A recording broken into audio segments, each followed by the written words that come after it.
Miss A, can we read this book today? Sure.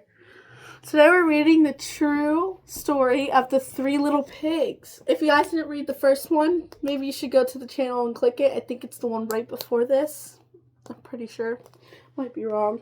But we're going to be reading this book today.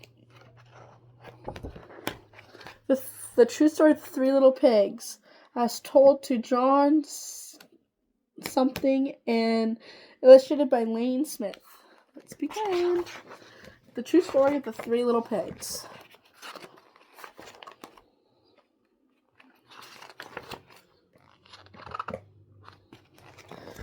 Okay.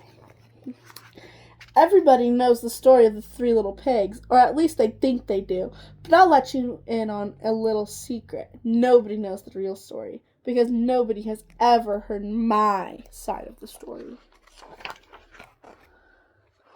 This is the wolf side of the story. I'm only going to show the pictures because that's all you guys really care. I'm the wolf, Alexander T. Wolf. You can call me Al. I don't know how this whole big bad wolf thing got started, but it's all wrong. Maybe it's because of our diet. Hey, it's not my fault wolves eat cute little animals like bunnies and sheep and pigs. That's just the way we are.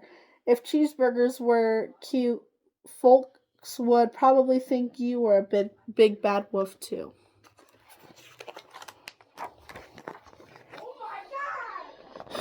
But like I was saying, the whole big bad wolf thing is all wrong. The real story is about a sneeze and a cup of sugar. This is the real story.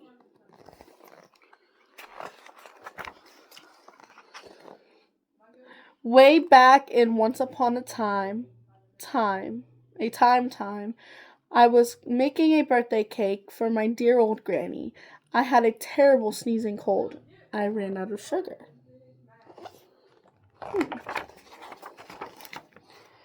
So I walked down the street to ask my neighbor for a cup of sugar. Now this neighbor was a pig, and he wasn't too bright either. He had built his whole house out of straw. Can you believe it? I mean, who in his right mind would build a house of straw? There's him going to the house of straw.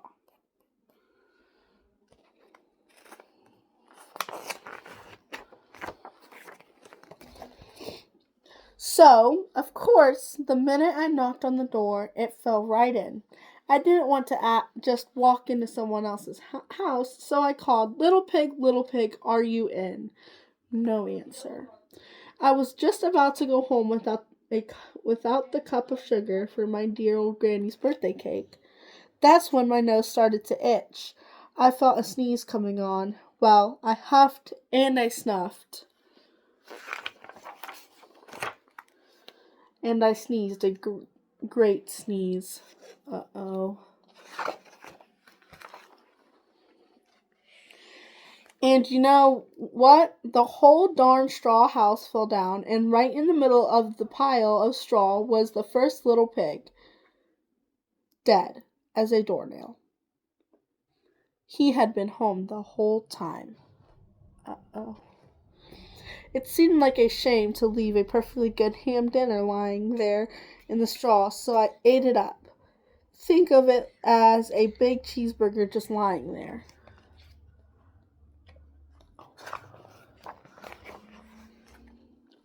I had just grabbed the doorknob when I felt another sneeze coming on.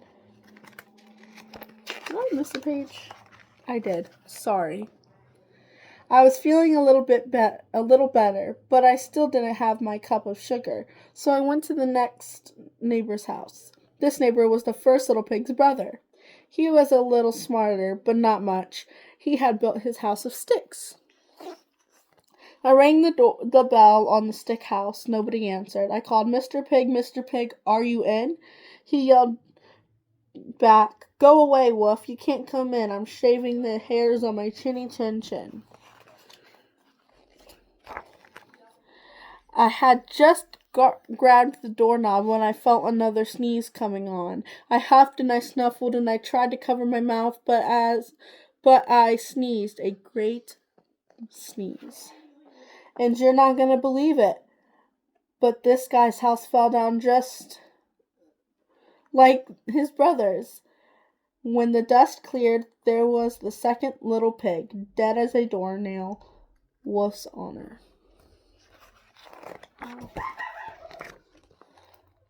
Now, you know, food will spoil if you just leave it out in the open, so I did the only thing there was to do. I had dinner again.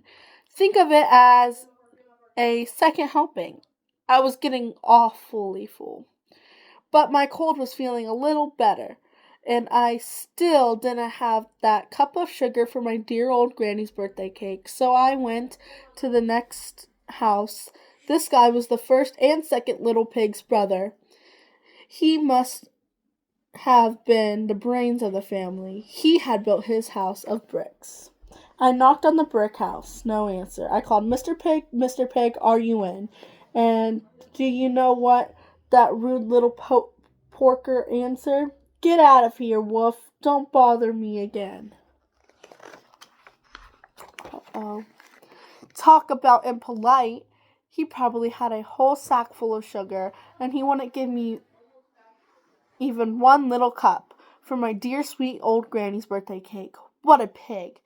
I was just about to go home and maybe make a nice birthday card instead of a cake when I felt my cold coming on.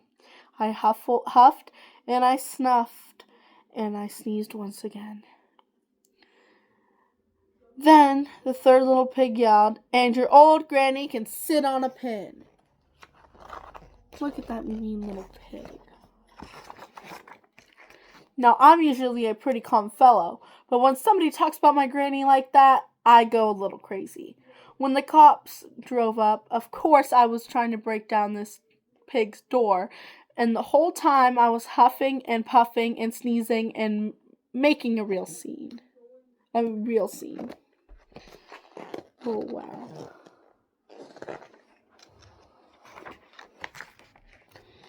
The rest, as they say, is history. The news reporters found out about the 2 pigs I had for dinner. They figured a sick guy going to borrow a cup of sugar didn't sound very exciting. So they jazzed up the story with all of that huff and puff and blow your house down, and they made me the big bad wolf. Sorry. That's it. The real story. I was framed. But maybe you could loan me a cup of sugar. The end. That's the end of this book. Thank you guys so much for reading. I'll see you guys tomorrow or later. Bye, guys.